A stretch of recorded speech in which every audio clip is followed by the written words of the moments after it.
I'm unprepared.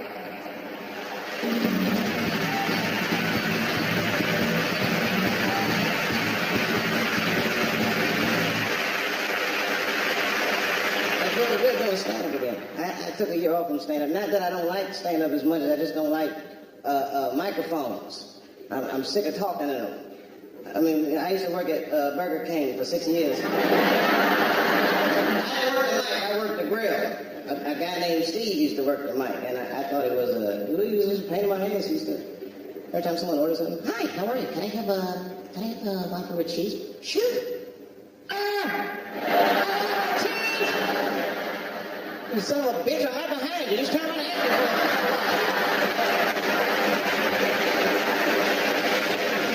me. You know, Canada is nice. This is kind of like a kinder and gentler America, in a way. Even like the police are nicer. I'm not going to say they're nice, I don't know. But they just smile at least, you know. I've been to jail before, twice, not as a prisoner. One time was from childhood. I was suspended from school 23 times during February. I wasn't bad, though. I was just mischievous. I got hold of all my teachers' home phone numbers.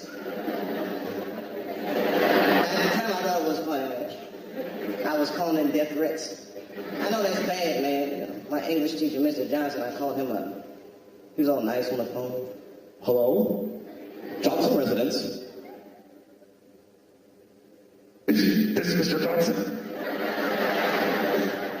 Yes, it is. Who might this be? You're a drug man, Johnson. Who is this? Shut up, Paul! You're gonna die. Unless you change your jail great.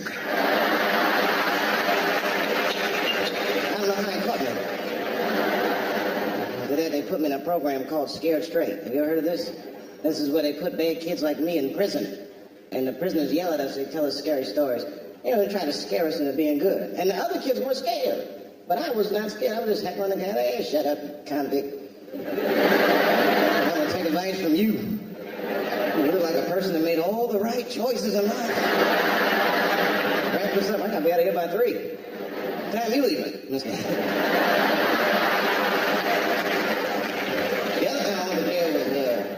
Had nothing to do with me. I was just bailing a friend of mine out of jail, which is probably no big deal to you, but if you're a black dude, you know, you gotta walk right into the belly of the beast. You don't want to. Black dude wants to go to jail. I was scared. I had to look non-threatening. Hey, how are you? I'm here to bail out a friend of mine. Oh, okay.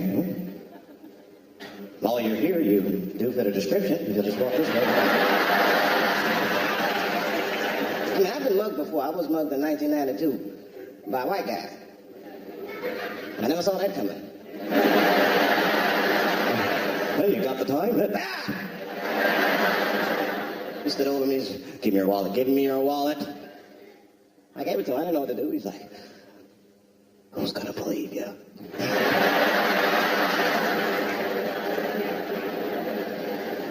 I had to fill out a police description. You know, I went to the police station anyway. He said, Mr. Chappelle, what did he look like? I said, he was white. He said, we know he was white. You told us that a million times. But what did he look like? A little bit like you. He looked like a voter. Looked like his taxes were paid. I don't know what he looked like. So I had a hard time, so I know they must have a hard time when it's us. You know what I mean? Like, did you get a look? Did you see the guy that tried to rob you? Yes. Yes, I did. He's about 6 feet tall. 6 feet tall? Yeah. He had his hat on backwards, too. Good. That's good stuff, sir. Hat was on backwards. He was black. Okay, big lips, big nose, dick hanging out. Say no more, sir. I'll run from memory. Let me get my stencil. I think I can trace this guy and save some time.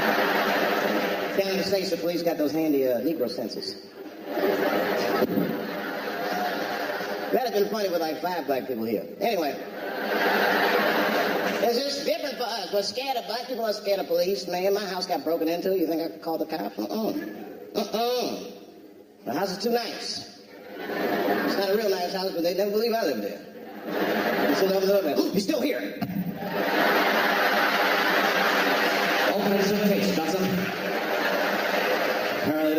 organ and hung up pictures of his family everywhere.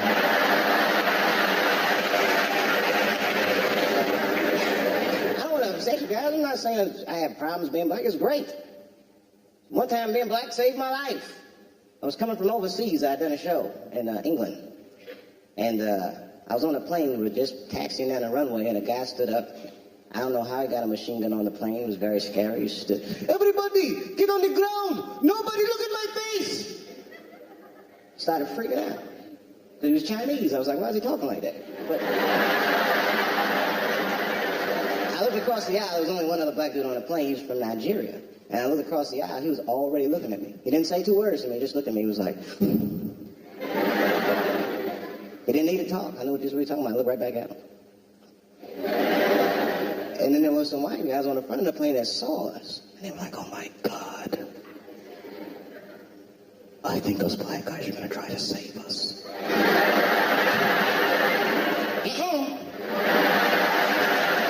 not what we were talking about at all. We were just communicating that we understood the situation. You know what we understood, sir? It's very simple. Terrorists do not take black hostages.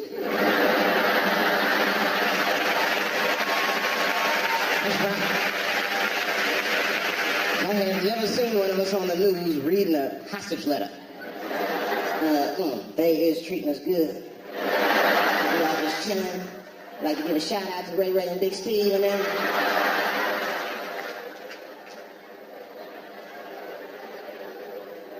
You're not gonna see. These terrorists are smart. I mean, they're not smart, but they know what they're doing. And black people are bad bargaining chips. They call up the White House. Hello? We have got 5 black people. Hello? Hello?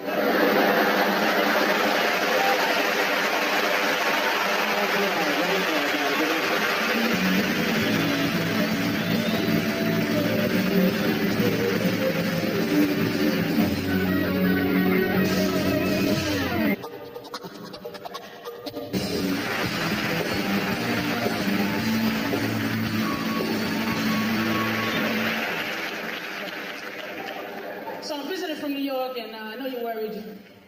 I know you're worried about us, but ain't no thing, man. We're okay, man. You know, I know New York is exactly back to normal, man. Before the attacks, we're back because I'll tell you why. I'll tell you why I know the city is back to normal. A couple of weeks ago, a woman got pushed in front of the train for the first time in like 9 months, which means, you know, the city's, you know what I mean? Getting back to the way it was, you know what I mean? People, I just got tired of people sitting around too depressed to kill.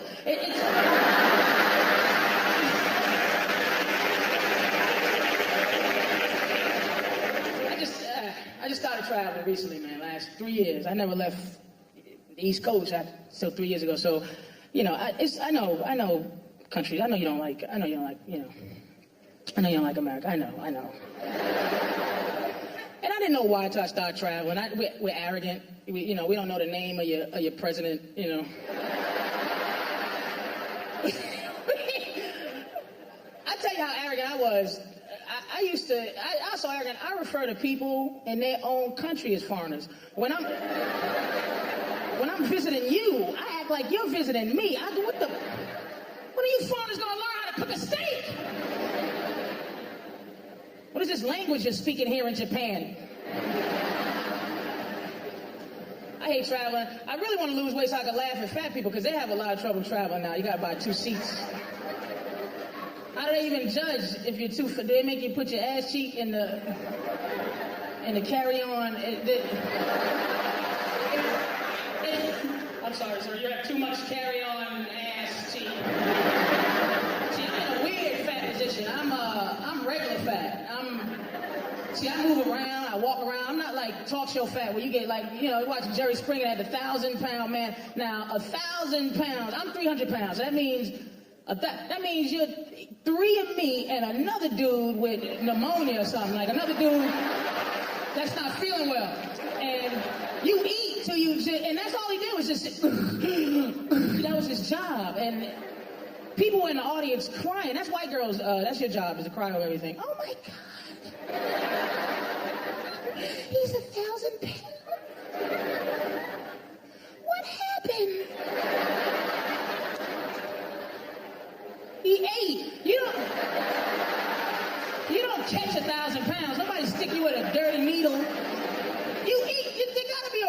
to fatness.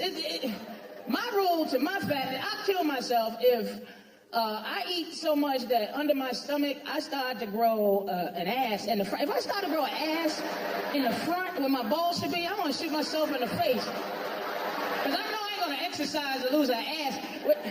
But this dude had titties everywhere. He had titties on his back, his knees, his hips. I was getting horny watching him. I'm like,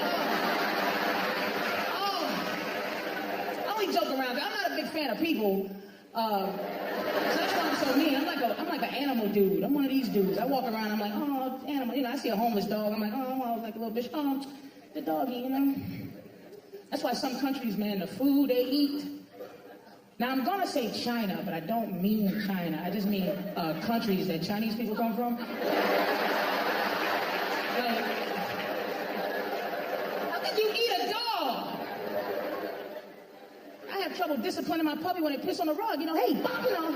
But you ever see those specials? They have those Chinese chefs and they cook it and there's a kitchen full of puppies. And they just don't even care. Like fried puppy faces like it. I'd be skinny. If I had to kill my own food, I'd be in shape. I'm glad my food comes murder for me. If I had to shoot a cow in the face for my burger that I love, maybe a dead cow and the cow just looking at me like, I couldn't do it. So thank God, you know, for fish, because I can kill fish easy, because, you know, fish don't have any eyebrows, so you can just, you know, you just stab a fish and all it do is just look at you like it want, what, baggy, what? Look, I know this is a real turbulent kind of time we're in, man. I know everybody's worried and everything, but look, if you want to live, just don't come to New York. They got to kill us first, and then they're going to come after everybody else. I don't know where Montreal is on the list or whatever. Somebody told me a lot of them live here, and they just come across the border. That's what somebody told me. I'm reporting the news. Everybody's worried in the States they're going to get their state next. I don't know why. I mean, people in Nebraska, I don't know. You see what happened in New York City? Oh, it's terrible, man. We got to be careful here in Lincoln, Nebraska. Because they might be trying to come get the corn next. 6 tractors were hijacked today and driven into a cereal factory in Iowa. It's a terrible sight here, Jim. We're live at the Raisin Bran factory. Raisin silo number 1 is completely engulfed in flames. I think next year it's only going to be 1 scoop of raisins in the Raisin Bran.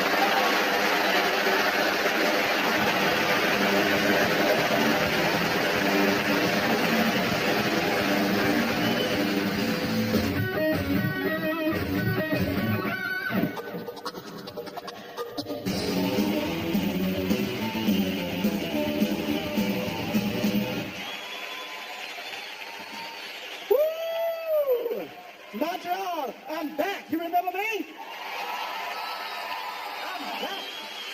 I'm back. It's always good to be back in Montreal. Huh? What a great city. Well, listen to this. Down in America, they just did a wildlife survey, wasting our money, $3 billion, a wildlife survey that said there's only 29 white rhinoceros left in the world. 29 white rhinoceros. What the hell do I care about how many rhinoceros left in the world? On the other hand, if they came back and told me there's only 15 chickens left, we got a major problem on our hands here. What can I do to chip in on this research? I'm telling you right now, somebody came and told me there's only 15 chickens left. I got to go. A chicken has the worst life of any animal on this planet. You ever think about that? A chicken has a bad life. A chicken is the only animal on this planet that never dies of natural causes.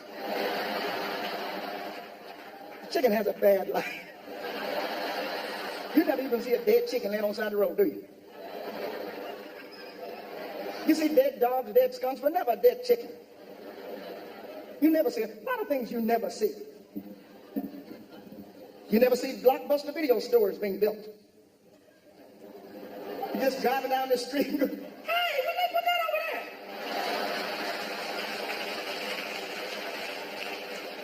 things you never see. You never see homeless people in the country. You never see homeless people in the country with a sign willing to work for food. And farmers are driving by going, what the hell you think we're doing? I know I need to go to jail for saying a lot of things I said tonight. But a lot of people need to go to jail. You know that? You know who needs to go to jail? People that pass you on the freeway and then go slower than you were going. These people need to go to jail. They need to go to jail. The weatherman needs to go to jail. Weatherman has the only job in the world where he's never right and they say, all right, come on back in tomorrow. Weatherman always telling you what it's almost going to be. Mostly. Chances are. Chances are. You go to school, the teacher asks you how much is 3 plus 4. You can't go nearly 7 with a 20% chance of being 8. And maybe 9 in the low-lying areas. Next time I see my weatherman go, hey, this gun is partly loaded. Now, is it going to rain or not? A lot of people need to go to jail. People that win these lotteries, 6, 4, 9, they need to go to jail. They need to go to jail. Every time they win all this money, and they keep saying, I'm going to keep my job. And like the man in Wisconsin won $100 million, said he's going to go back to his job teaching. I said, apparently he doesn't teach math. I won $100 million, I'm going back to my job. I ain't going to do nothing. I said, what, I came in late. And I'm leaving early. A lot of people need to go to jail. I don't understand this world.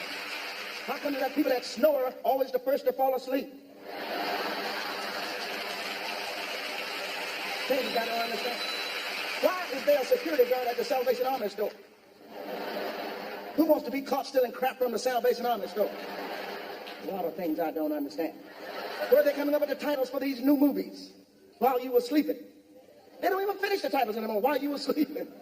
Well, what the hell happened while I was sleeping? Where are they coming up with these titles? Dumb and Dumber. Well, you can add to that. After I paid my $7.50, dumbass. Where are they coming up with these titles? It's crazy the world. Then they have the piano. Did you see the piano? This is about eventually somebody getting their fingers chopped off. So I said, if that's what the piano's about, I'm not going to see the Nutcracker.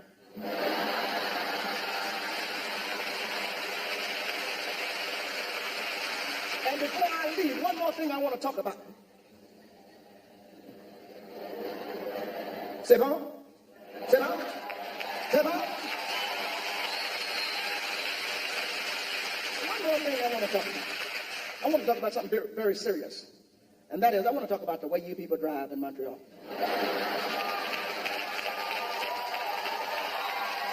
You people drive like you're crazy. I'm surprised you don't have more handicapped parking spaces the way you drive up here. I'm driving on the highway coming in from the airport. I'm doing 80 miles an hour, and I'm passing nobody. 3 school buses shot by me. Zoom, zoom, zoom. And the little kids were giving me the finger. You know what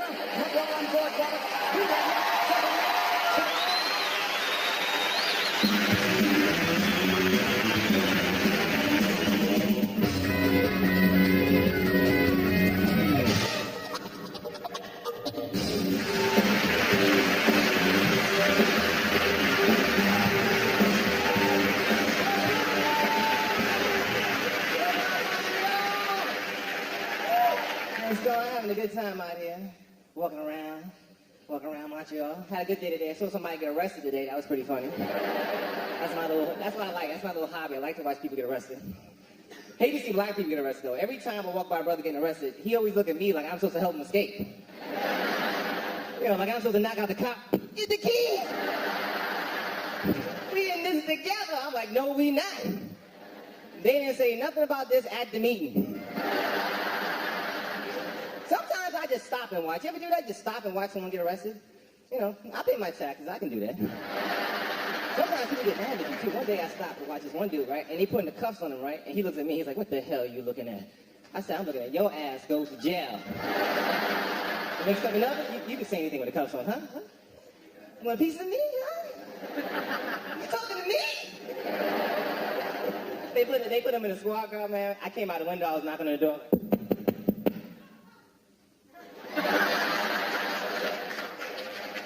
He in the car, I'm gonna kill you. I'm like, whatever. They need more cops in my neighborhood, man. You know, I have like the worst neighborhood. I live in the worst neighborhood. I have the worst apartment. I have like one of those first floor apartments. You ever live on the first floor? That's like the worst floor to live on, man, because people walk by all day and look in your window. You know, and I like to sit in the living room and watch TV, right? And all day people are just walking by just.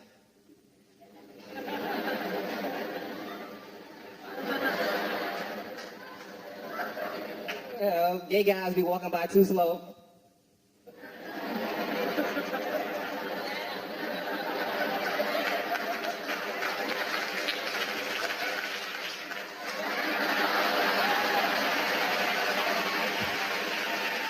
I love my little apartment, you know. I sit home and watch cops all day. You know, I can watch people get arrested in the comfort of my own home. That's my show there too, right? Y'all watch Cops Up Here? That's my show. That is my show, man. You know, I like when they're running too. That's what I like. That's my favorite part, when everyone's being chased. You know, because everyone's running. You know, like the cameraman is running, man. The criminal's running. You know, and cameraman's quick too, ain't he? He be right on the gun. And the thief is always surprised that the cameraman's keeping up with him.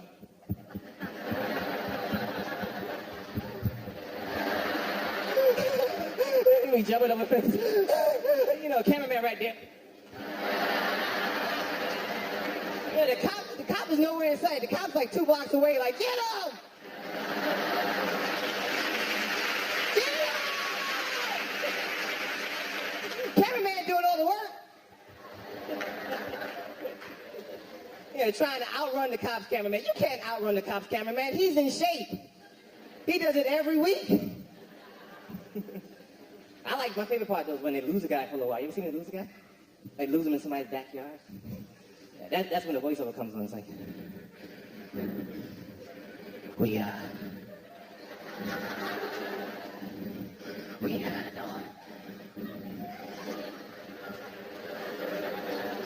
know he's back here somewhere. We think he's in those bushes over there. And you be home trying to find him too, like.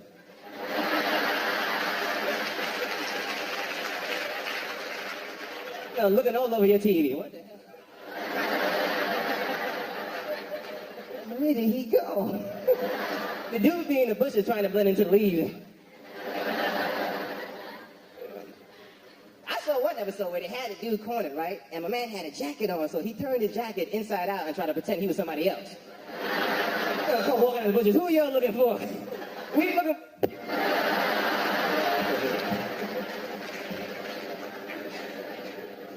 Hate that whole dating thing, man. Don't you hate dating, man? Dating is so messed up, man. You gotta pay for everything. Right? When you do, you pay for everything. You pay for the movies, you pay for the show, you pay for dinner, you pay for everything. And when she pays for something, she calls it a treat. You know, and she tell you too, she go, you know what? I'm gonna treat you tonight. And you look at her like, it is about damn time. I've been waiting for my day. I got bad credit because I've been treating you.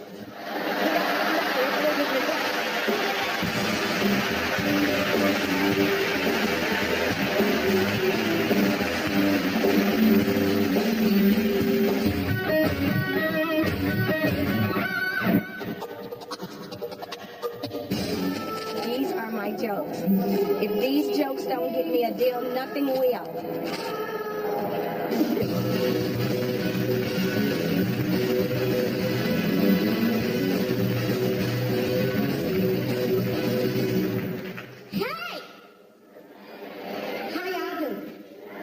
Lord, let me tell you something about Canada. I like it. Y'all got some beautiful people here, but you got too many white people in the country. I'm scared. I know y'all looking at me right now going, why she got a purse on stage?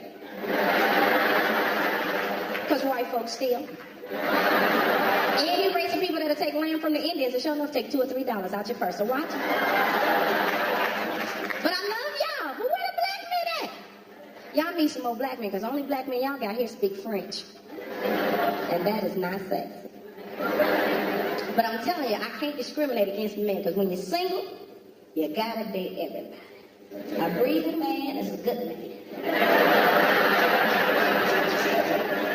See, my husband is dead. I'm a widow, God rest his soul, but I was acquitted. I had a very good lawyer.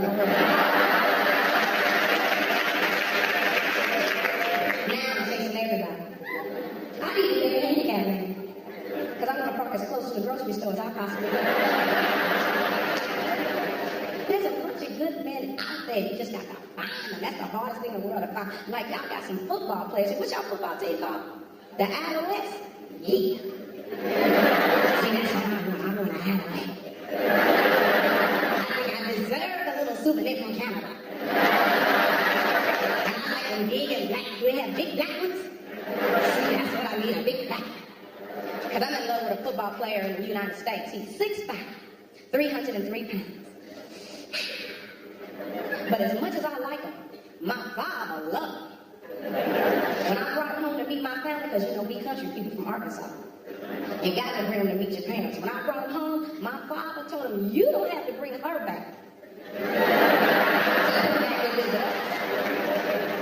And ladies, stop trying to bond with these men while they watching sports. When hockey come on, fix that man some snacks and get out of the way. Take that man's wallet.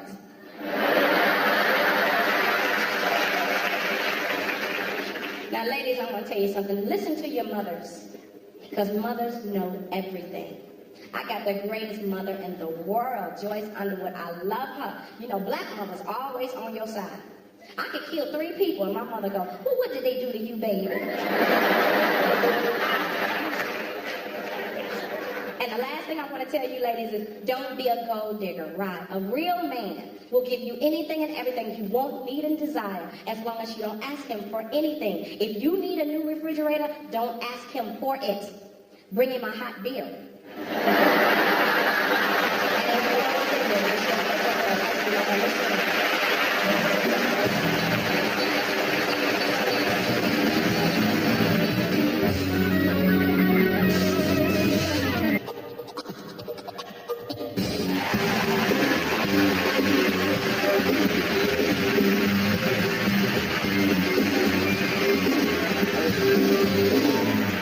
Bienvenue. It's the only French word I know, so I figured I'd throw it out at you. Hey, my name is John Hinton, and it's good to be here in Montreal. Before I got on the show, I had so many problems with credit cards. Had credit card debt up there. I had 8 credit cards, every one of them up to the limit. 8 cards, every one of them maxed out. That's why if I lost my wallet, I ain't give a shit. You can charge something with these, well, God bless you, go right ahead. Had people calling my house, write me letters. Somebody wrote me a letter and said, Mr. Hinton, your credit card privileges have been suspended. Rip up your card, no longer use it, and send us a payment on or before the 13th. I wrote him a letter right back. And I said, look here, if I didn't make payments when I could use this card, makes some sense. I had a big letdown a couple months ago. I was watching the golf tournament called the Masters. And I thought a black man named Tiger Woods had won a golf tournament called the Masters, and he had a white caddy. Oh, I was just in heaven. I was just in heaven. He got a white caddy, too. Tiger, we shall overcome. I found out Tiger doesn't want to be referred to as being black. He's 1/8 Indian, and he's Mr. Fraction Man. He got 1/8 Indian, and got some Puerto Rican, and some Dutch, and some Irish, and some Asian. And I'm like, see, a Tiger in the United States of America, none of that shit counts. If you look black, you're black, okay? If Tiger, just a little something from me to you. Now, if you just happen to be out in the street with a couple of your white friends, and a cop goes up to you and says, nigga, get your hands up. Put your hands up, Tiger. Just in case they don't see all those fractions. Maybe they don't see the Irish in you, Tiger. Maybe they don't see that Dutch or that Puerto Rican or that Asian. Because Tiger, I mean, I'm glad that he won and everything, but like I said, he just started tripping. He didn't want to be considered black. I'm like, hey, man, just be proud of what you are, man, because if you look that way, you know, that's the deal. You know, because he was tripping, he started saying Martin Luther King stuff, you know, like, I want people to judge me on the content of my character and not the color of my skin. I'm like, yeah, well, Martin Luther King was dreaming and they shot him for it. So you might want to wake your ass up, Tiger. Because, hell, I mean, everybody got a little, you know, a little something in them, especially black people. We got different nationalities, different races than us all over the place. I mean, it's like, hell, my great-granddaddy is Irish. I can't take my ass to Boston. Go into, like, some Irish tavern, Molly O'Sullivan's Bar and Grill. and say, hey, I'm Irish, top of the morning to you. Like, Sean, we gonna be whooping your ass, black man. You gonna see green stars, blue moons, yellow clovers, you know. Hey, my name is John Hinton. Thank you very much.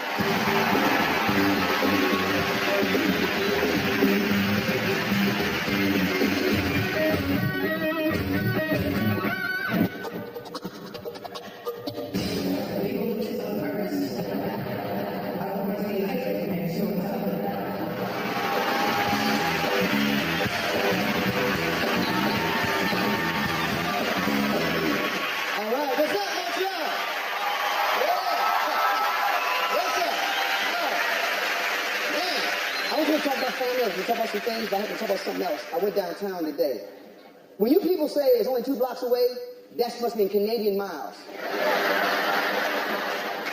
See, in America, this is a block. From there to there.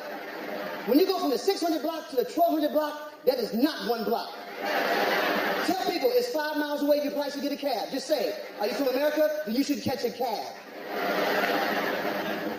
And no cobblestone. I know it looks good because it's old. Take it out. Take it out. Get yourself some concrete. I know it was part of Canada. I know it's part of it. Take it out, chip it off, and lay some asphalt down so people with bad feet and bad bunions and over 55 can walk places. Once you're over the age of 20, cobblestone's like this. And when you build a sidewalk, finish it.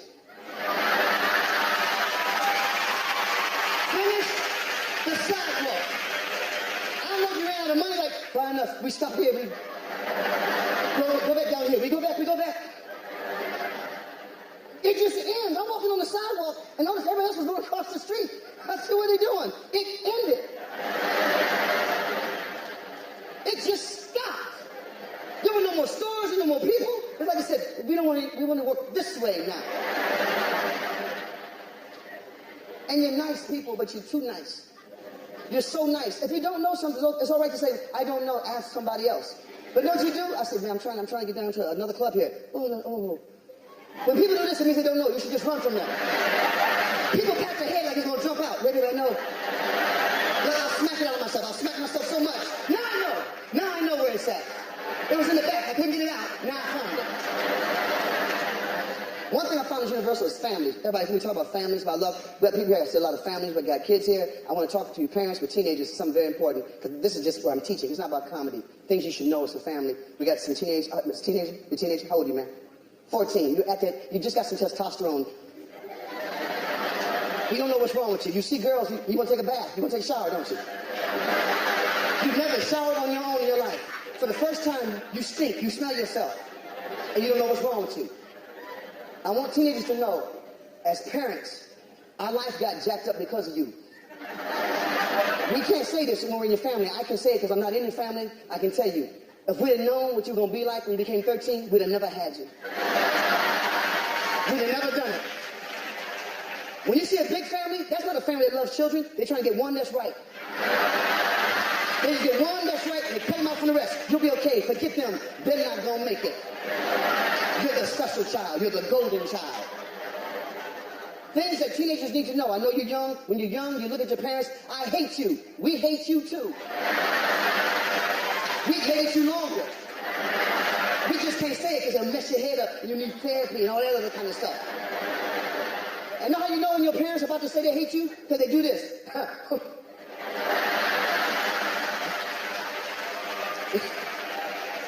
So when you do something and your parents are like, they hate you.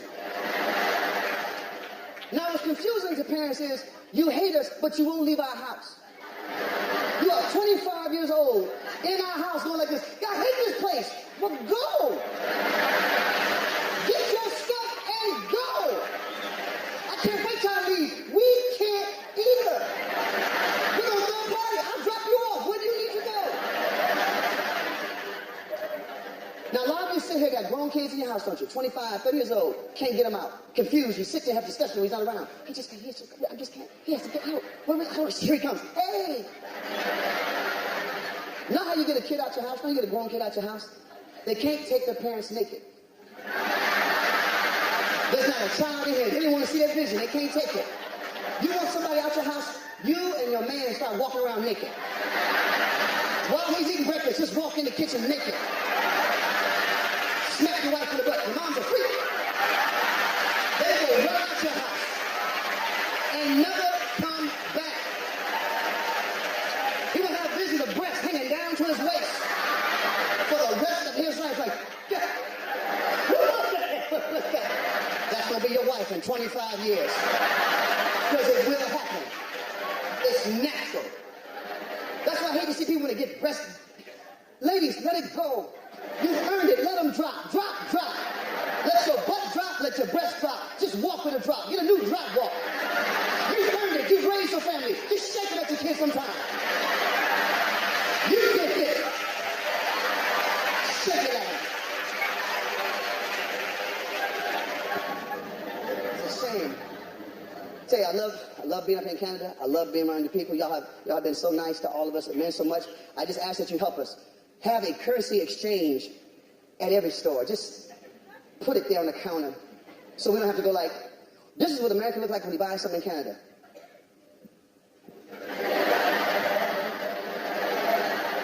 And y'all give us anything back. And we take it. Because I can't compute it. This 1.8 times 9/5 plus 32. No, that's the temperature. Can't you just be polite? You know we're here. Say 80. Just say it's 80 degrees. You know we don't know what 40 means. I got a winter coat. I got some boots. They said it'll be 27 degrees, might drop down to 22. I said in July? I got boots, I got gloves, I got a hat. And you laugh. That's Celsius. What is Celsius? That's not even a word. It's Canadian for should have been Fahrenheit. Hey, y'all been a wonderful audience.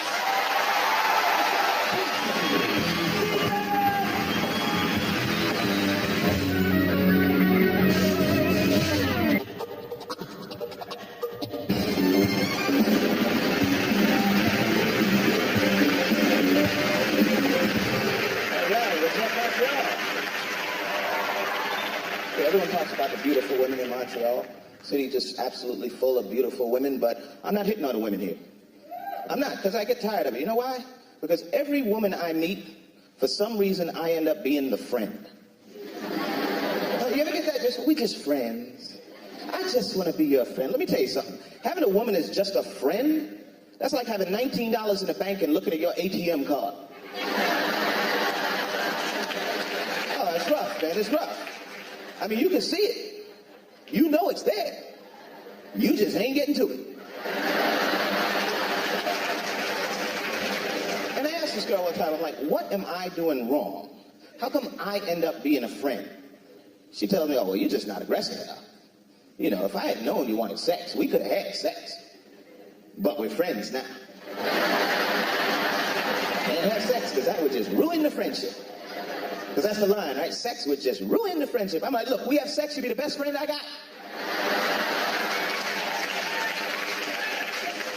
But it's not all bad. Not all bad being a friend, because I get to talk to women. You know, and more importantly, I get to listen to women talk. Because women talk. See, men talk, but you know, we just lying to each other. What women don't understand is we are happy on that level. We're not trying to bond, we're trying to outlie one another. Right? Guys see a girl, he's like, yeah, I got some of that, man. She gonna walk funny for a week. Right? The boys are like, yeah. And they know it's not true. But it sounds good. But see, when women talk in detail. Women sit around talking about positions, duration, equipment. Fellas, we are being judged and we're not doing well.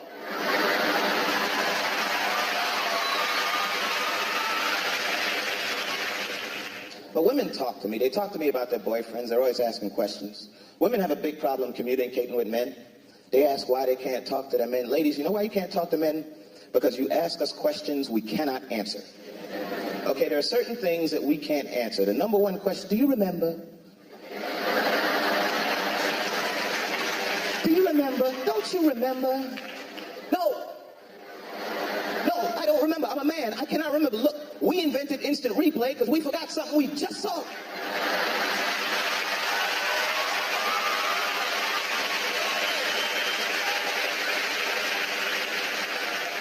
And then they ask why. Why did he do this? Why do men do that? Ladies, let me explain something to you, okay? Let me explain the problem to you. The problem is we're men. You're giving us far too much credit, okay? Women are very complicated creatures. Women think things through, they plan things, they cause and effect, it all makes a difference. Men don't do that. We live in the moment. All a guy cares about is having a good time right now, right? If a guy's having fun, we ain't thinking about nothing. We ain't thinking about the future. We don't remember nothing from the past. If we were to tell you the honest truth, it would simply be, seemed like a good idea at the time.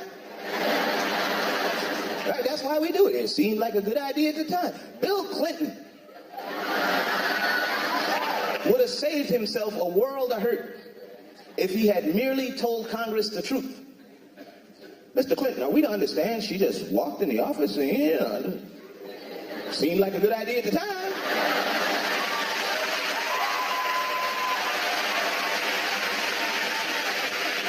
And don't get me wrong, ladies, I am not knocking women, okay? Because I'm telling you, I hang out with women all the time. I couldn't be a woman.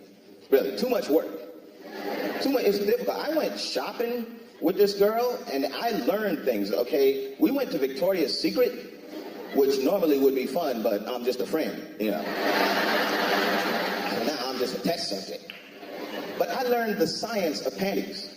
Because there's a whole science. See, I'm a man. We wear boxers. You don't need to know anything to buy boxers. Walk in, get your size, walk back out. Right? The only thing you got to remember about boxers is don't wear flannel with corduroy. And if you start running, you will burn something up, all right?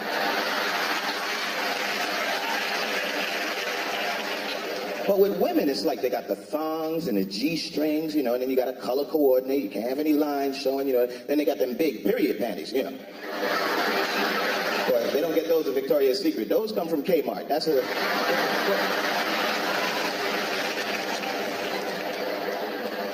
But see, women are slick. Women are subtle. A woman will claim you. You don't even know you're being claimed. Because they'll offer to do something nice, right? Like clean the house.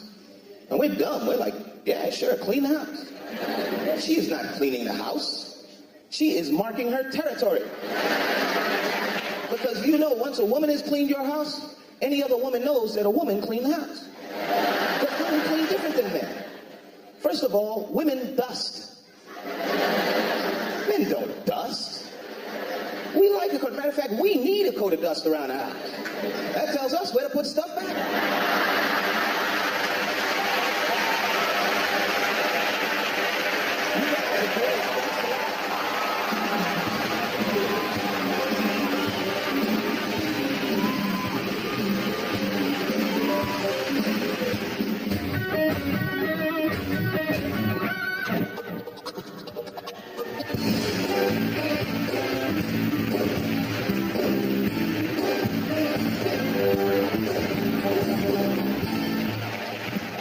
Hello, how everybody doing? Oh my God, you know, man, great crowd. Y'all look at me like I'm gonna fall. I'm not gonna fall. Don't get scared, I'm not gonna fall, okay? Y'all look like, oh God, please don't let him fall. I mean, who's gonna help me? Nobody, you know? You all be standing across the street, the fat guy fell across the street. Actually, I happen to be the smallest in my family, you know? I have a cousin, he's a little bit bigger than me, right? He went and bought a 1999 Ford Escort. He came to my house, he's like, let's go get something to eat. I'm like, where am I sitting? He's like, I get in the front, you get in the back. I say, buddy, let's ride. We go down the street, the car like it's full of people. Everybody, man, look at all those people in that car. The police pull us up, all 6 of y'all, get out. This guy's big. You ever see somebody so big when they eat and they be humming, you know what I mean? We was in the restaurant, he like, Then he gave out a breath. Like, are you all right? Yeah, I'm okay. And we do crazy stuff together. We go to all-you-can-eat restaurants and sit down at the buffet. The manager be like, can I get you something? I say, some napkins, that's all we need. He's like, you can't sit at the buffet. I said, I don't see a sign. You got to put a sign out. We went to the restroom and came back, he had a sign, do not sit at the buffet. We do crazy stuff. But I have another friend, he does crazy stuff. He has this thing like, he shake his head when he talks to you. You ever seen people like that? You don't realize he's doing it. You know, his name's Jimmy. You're like, how you doing, Jimmy? Ain't nothing going on. How you doing? I'm like, what is wrong with your head? Ain't nothing wrong with my head. He doing so much, I start doing it. I'm like, so what's going on? Because when you see other people do that, it'll make you do it, you know? We was at McDonald's looking at the menu like this. And the girl walked up, may I take your order? I said, see, look at her hand, look at her hand. And I know this stupid stuff. Like I got a friend, he always giggle after everything he say. And that's crazy, you know what I mean? Like he was just standing around, how you doing? Oh man, I'm doing pretty good, how about you? What you laughing at? I'm not laughing at nothing. Could you imagine somebody like that testifying for you in court? The judge said, you see what happened? Yeah, he didn't do nothing. Get him out of here. Get him out of here.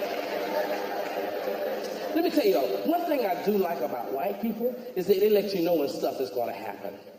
Like somebody going to hit me with a stick right now. This guy jump up here, watch yourself, he's going to hit you with that stick right there. I can turn around and catch him. Black people do not talk about it. They talk among each other. They won't say anything to you. They'll be sitting there, look, he's getting ready to hit him. He's getting ready to hit him. Bam! So I told you. That's good.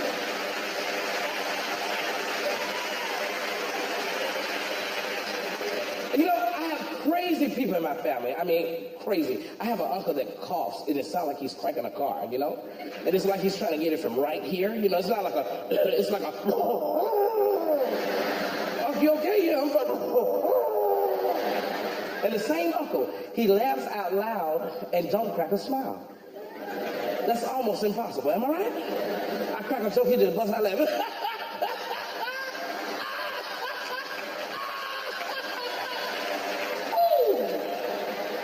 And people always want to know what I do. Everywhere I go in. What do you do for a living? I'd be like, I'm a male stripper. And they'd be like, what's your stage name? I'd be like, Stretch Marks. Hey, you all, that's my time. Thank you very much.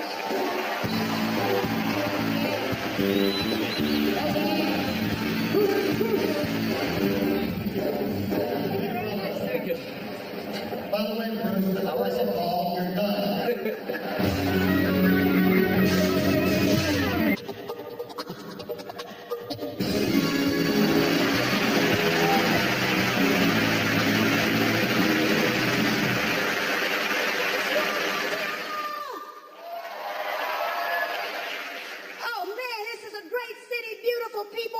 I saw a brochure that said Montreal, a place to get away with the family. Now, see, when I got ready to come here, I was thinking Montreal, a place to get away from my family. Oh, my God. And I got weird people in my family, starting with my grandpa. Love him, but he's losing it, and it's not his fault. You see, he has Tourette's syndrome, and now he has Alzheimer's. He wants to cuss, he just can't remember the damn words. And my grandma is following right behind him. She's starting to shrink. Everything except her big behind. People, it looks like she has shrunk right up into her rear end. There's just a head sitting on top of a butt with a couple of legs sticking out. She's just a little old butt lady. It's sad but freaky. We like it that way. And we have, being black, a lot of relatives with made-up names. And please, my Caucasian friends, don't look at me like you don't know what I'm talking about. Because you know that you have been introduced to a black woman, and when she walked away, you went, what did she say her name was? Chandelier? Did she say her name was Chlamydia? Don't try to pretend. I have a little cousin. Her last name is Waters. They actually named her Evian Spring Waters. True story. She's all upset. I'm like, hey, at least it's expensive water. Not like your brother Toilet, all right? I know at school he's called himself Toilet, but there's no accent over that damn E, all right? And I tell you, my nieces and nephews are totally undisciplined, out of control little brats. I can't stand it. I hurt my arm beating them. Nobody seemed to be doing it. I volunteer. My sister disciplines her kids using time out. You heard of this? It don't work. She said that she read it in a book. Experts gave her theories and principles on how to discipline her kids. Let me tell you something, people. My mom raised 5 kids. She did not read a book. Oh, she had something like Time Out. It was called Knockout. It was based on the Berkeley Hicks principle. See, she theorized that a child would reevaluate his or her negative behavior upon awakening from a state of unconsciousness. That should be in a book. See, the thing is, we couldn't get away with this stuff when we were kids because my dad is a Pentecostal preacher. Very strict religion. In fact, we were just a light bulb and a car away from being Amish. I don't know if you know the Amish religion, but it's against their religion, a sin. Get this, to drive a car. I read an article where an Amish guy got hit and killed by a car. That's ironic, isn't it? It'd be like a Mormon being crushed by a giant coffee maker. Or a Jehovah's Witness being talked to death. Just ironic. A dream come true, apparently, also. I went to the land of the Mormons, Utah. If you haven't been there, the only thing you need to know, no black people there. None! I didn't even see a black dog. Went to a restaurant, they didn't even have pepper. They tried to get me to go rock climbing. I had to tell them, oh no, I'm black. If you see some black people climbing rocks, somebody's chasing us, we're trying to get away. I'm serious, they did talk me into going snow skiing. I knew somebody was going to say something to me because I did kind of stand out. A woman in the lift line taps me on the shoulder and goes, excuse me, how come more black people don't snow ski? You're supposed to be such good athletes. I had to tell her, because the snow looks a lot like cotton. We don't like that.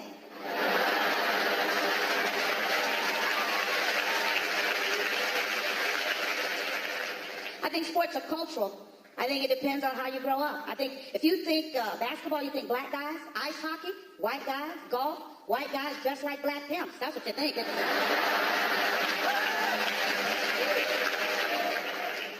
Remember something, people. Take this with you. Laughter brings us all together. We need a lot more laughter in this world and a lot less of the dumb, stupid crap that divides us. Thank you, Canada.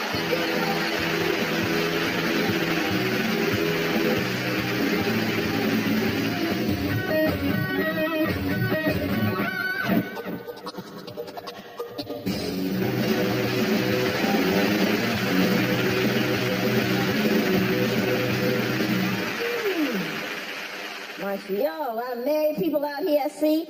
I was married for 49 years. Okay, 7, but it felt like 49 to me. I'll never do that again. I tell you, see, our problem was we were married 7 years, we didn't have kids. See, you gotta have kids, you do, because you need the distraction. You do, right? You need something else to focus on, because if you don't, you got too much time to focus on why you can't stand each other. After a while, little stuff would just start getting on your nerves. I would find myself just looking at him going, look at him. Every time we eat, he has to chew. What the hell is this chewing stuff? I don't remember him chewing when we were dating. What is this? And my parents are having a fit too, because my parents been married over 50 years. There's no divorce in our family, you know, so my mother's having a fit. She's like, oh, divorce. Oh, it's just that easy, huh? Things get a little hard, a little rough. You just gonna throw in the towel, just quit like that. What's the problem? Arguing and fighting, that's it. Let me tell you something. Your father and I had a shootout, okay? He took one in the arm. Harry, show where I shot you. Now you see, that's love right there. He knew he was wrong. I shot him. You move on. So now I'm living by myself, and I'm thinking about getting a pet. I'm gonna get a dog, you know, that's what I'm gonna get. I don't like cats. Cats don't do anything.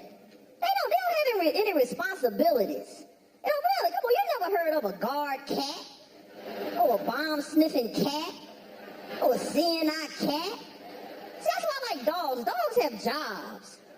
They know what it's like to have to get up and go to work in the morning. You know, right? You get up, your dog is right there with you. Get up, your dog's like, okay, all right, man, you going to work today? Okay, cool, we'll be right here. Don't worry about the house, okay? I got it all taken care of, right? Anybody try to break in, I'm gonna bite him in the ass, okay? Don't worry about it. I got it. When you get home, be right here. Jump up, lick you in the face. Okay, I ain't gonna lick you in the face. You don't like when I lick you in the face, I lick myself and lick in the face. You don't like that, okay? Won't do that. Won't be right here. Cats don't give a damn about you. They know you get up, your cat is like.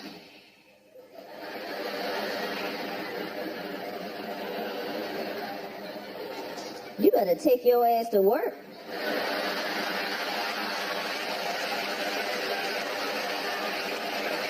And feed me before you leave. I'll scratch all this stuff up in here. I don't care, man. And I think the whole thing with men and women, I think it comes down to sex. You know, like the different men, because men on different levels. Men and women on different levels when it comes to sex. Sex is very important to a man, very important. I mean, look, they discovered Viagra, right? And don't think that they just started working on that. They've been working on that for a long time. That's been way ahead of cancer, heart disease, scurvy, tuberculosis, the common cold, smallpox. Anything that they killed along the way, they just stumbled across it trying to find Viagra. They were like, hey, I think this will cure tuberculosis. Okay, well, get that out of here. Ain't doing a damn thing for the penis. Come on, focus, guys. Focus, focus. You know sex is important. Look, the doctor tell the guy right there, he say, okay, the only side effect of Viagra is that it could kill you. Kill me. But will it help my penis? I'll take it. I mean, you can see why sex is important to guys because, I mean, biologically, I mean, it's easy. You can see why men enjoy sex because they're always going to complete the act, regardless, right? I mean, I don't care that sex could be bad, but they're always going to have completion. It doesn't work right like that with us, does it, ladies? No, we got to get midstream before we figure out this is just not going to happen.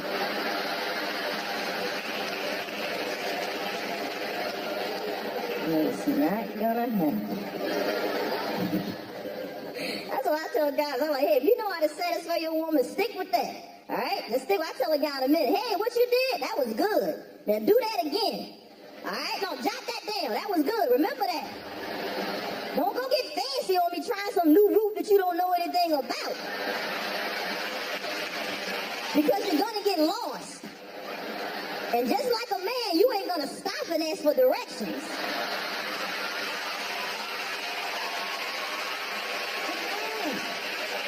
No, you just gonna keep on going until you run out of gas. Leave me out in the middle of nowhere. Gotta get myself home.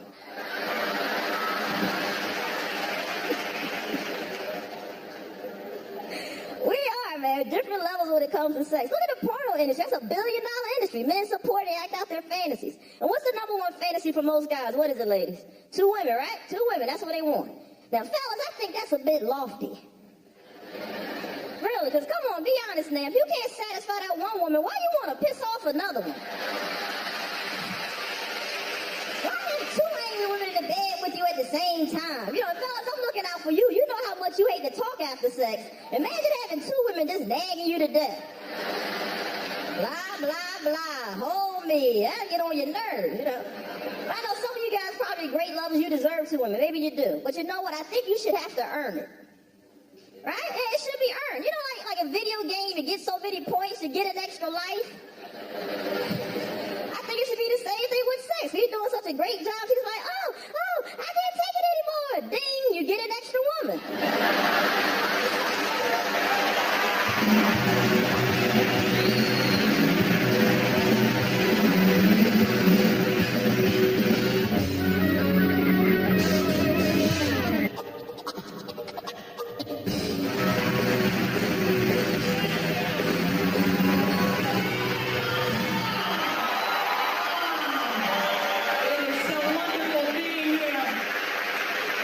I'm a big basketball fan, actually.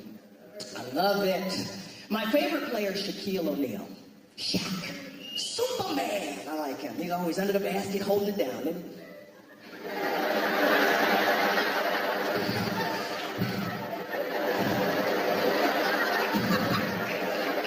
Come on, give me the ball.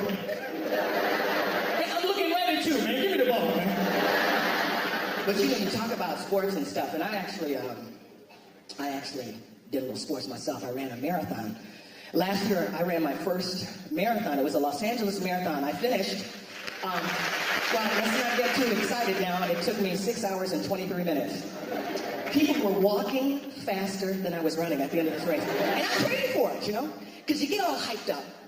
Because on marathon day, after months of training, you have to get up at 5:30 in the morning. You go to downtown Los Angeles, there's 30,000 people, all different shapes and sizes and colors, races, everybody is running a marathon. And everybody's all grouped together in their little marathon clubs, you know? Like you got the old ladies over here, it's the grandma's running club. And you can tell by the t-shirts, because they got little cute messages that the kids have made, and they put it on, they were sparkles and peanuts and stuff. Then you got the military guys over here, they hard. They wearing the camouflage shorty shorts and combat boots, singing the marathon song, you know. We don't run the marathon. We are out to get it on. So they hard. Now finally at 6 a.m., there's a guy on the podium that says, "Runner, get on your mark. Get set. Pow!" And you're running a marathon. And it's exciting. You're waving to your friends, "Look at me. I'm running a marathon." Oh, it's exciting. It's exciting for about 1.5 miles. And what we doing? 25 more miles? And you just running. Now, at about 5 miles, this is where society, as we know it, begins to break down. Grown men begin urinating on public streets. Just, I can't stop. I gotta keep running. I'm trying to keep my time. At mile 7, 8, they run out of food. Those little slices of oranges, the power bars. Now we're hungry and thirsty, but we run in a marathon. After a couple of miles, we became like a pack of wild animals. We were snatching fruit off of trees. Then you get deep into the race. Mile 17, mile 19. You get to mile 20. They call this the wall. Because a lot of people don't make it past the wall because you start hallucinating. Running the wrong way.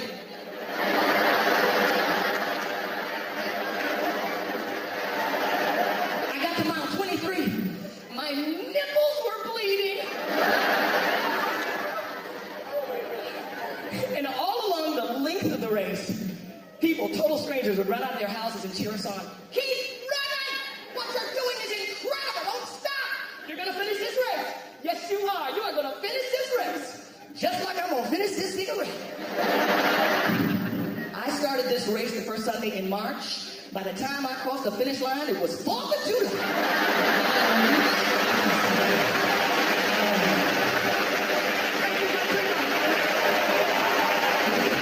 Thank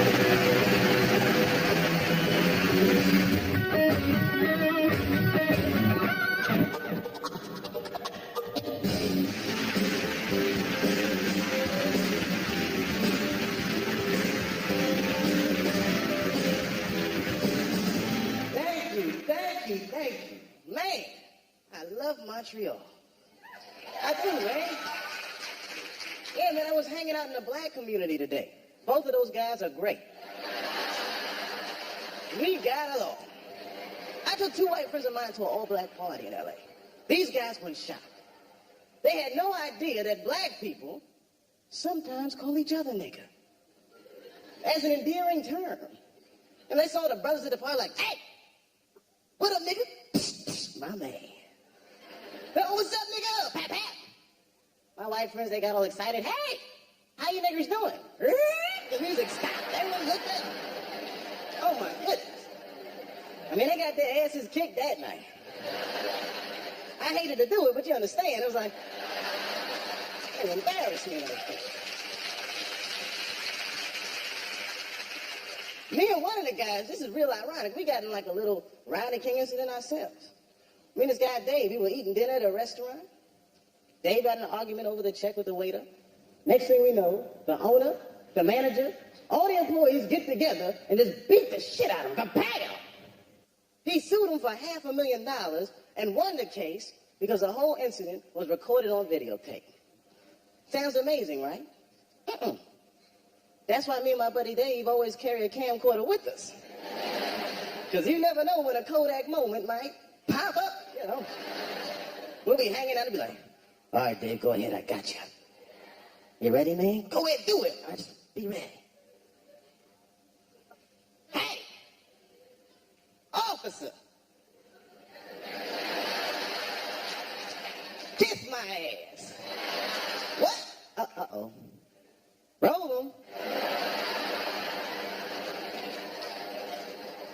All the police problems in the States, man. It makes me wish superheroes existed. Normally, I hate superheroes. Not because they never help out black people. I think they're bad role models for children. Now, just look at them. Look at Wonder Woman. Look at how she dresses. You know, those big-ass red hooker boots. Blue underwear with stars and stuff all over them. They always give women ridiculous weapons. One woman has a golden lasso that makes you tell the truth. Ooh, not that. The hell is that gonna do? She's gonna catch a bad guy.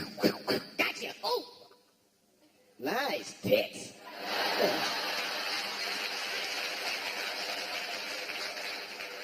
Superheroes never fight crime in black neighborhoods. Now, I would love to see Batman in a black neighborhood. I can see him there. He just, Robin. Yes, Batman. Didn't we park the car right here, man?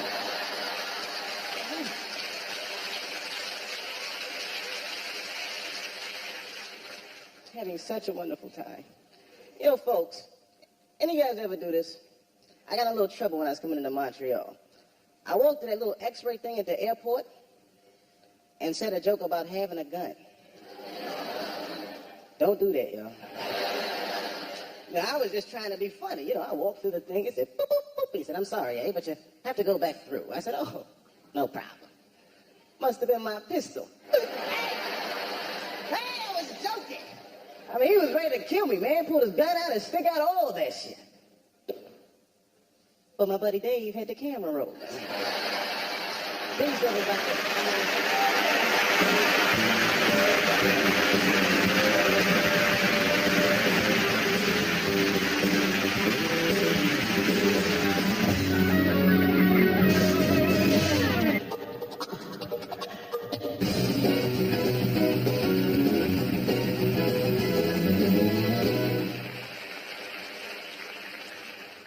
Montreal, what's happening? All right, that's good. First time being here in Canada. You got a real nice city. You got a lot of nice people. You got a real beautiful language and all. I don't know none of it, but it's a beautiful language. What I'm trying to say to you basically is you got one very confused black man you done brought up here to Montreal. Because I'm telling you, man, I'm having a tough time adjusting. Ain't nothing went right from the time I got here. You people are nice, but it started on the plane. I get on the airplane, and I'm listening to the instructions. They're in English. I'm doing just fine. Then out of nowhere, they switch right over to French. Didn't tell me nothing. So you know I got to pay close attention, because I'm thinking I'm the only brother on the plane. They're saying something I'm going to need to know. And I don't know if you picked up on this or not, but when they say the instructions in French, it always takes a little bit longer than it does in English. So I'm thinking right away, they're not telling me everything. Because you see, you look at this, they got 4 exit doors on the plane. When they do it in English, they point to the first 2. Then when they do it in French, they point to the other 2. I'm thinking, okay, if this plane goes down, they don't want my black ass to get off. So as soon as it goes down, I'm focusing in on one little French man, and I'm following his ass right off the plane.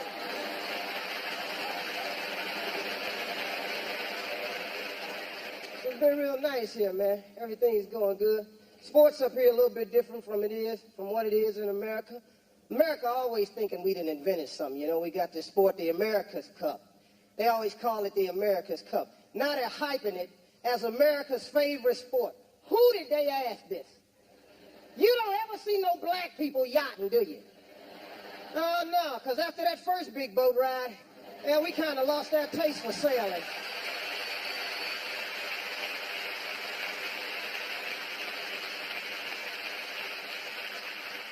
This is a lot better than the last vacation I was on, though, man, it really is, because I went to Jamaica last time I was here, and they convinced me to try something, snorkeling.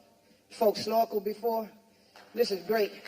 Yeah, well, I learned something. See, snorkeling is real closely related to swimming. I can't swim. I don't know what made me think I could snorkel. But peer pressure makes you do a lot of things. See, when you got 23 people standing on a boat going, come on, get in the water, it's okay, it's salt water, you can't drown. Oh yeah, you can. And if anybody can find a way to drown, trust me, I'm gonna do it. So they get me out on this boat and they start to passing out the gear. They hand me my flippers, fins there, and I slip them on. Then they give me my mask. Now I'm about to put my mask on when I look over and I see 23 people spit into their mask. I'm going, now what is this for? But I figured it was one of them life-saving techniques. So I put a lot of spit in my mask because I didn't want to get down there and run out. So they say, put your mask on, take a deep breath, suck. Okay, I got it on. Then they give you this tube that you stick in your mouth, and the rest of the tube is supposed to stick out of the water at all times. This is very important information. So they say the secret to successful snorkeling is to lay out in the water flat, kick, keep your head parallel to the water, and you won't go down. So I'm kicking, and yeah, I ain't going down. Everything was going great till I started to see fish. See, when you see fish in the ocean, you don't see one fish. You see a gang of fish. And they're just darting all over the place. And you can't bluff a fish underwater. You can't go, get the hell away from me.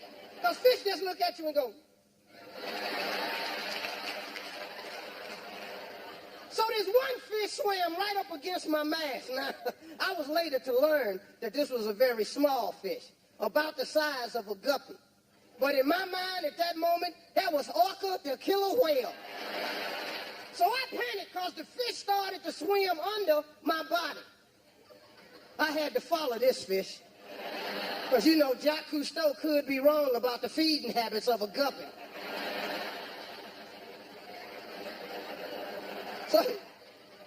So when I looked down, my tube dipped into the water. That is a bad move. Because now my next breath was not a breath, it was a drink. And folks, I ain't sipping it, I'm drinking it. Damn it, it's Miller time. I'm just hosing it down. And you know, once you get enough water in your lungs, you have to cough. And in order to cough, you must first take a deep breath. Another bad move. Because now I'm drowning. And people start swimming towards me, and I mean nobody. But nobody was coming close. Because I had that look on my face like, I want to hold on to something. And they knew if I could have got my hands on one of them, I was going to try to stand on them. So this one guy swims a little bit closer, and he says, don't panic. Don't panic. I ain't panicking. Damn it, I'm drowning. And they say you can tell when a man is drowning when his eyes bulge out of his head. Ain't nobody had to tell me I was drowning, because one of my eyes had bulged so far out of my head, it turned around, and I could see the expression on my face.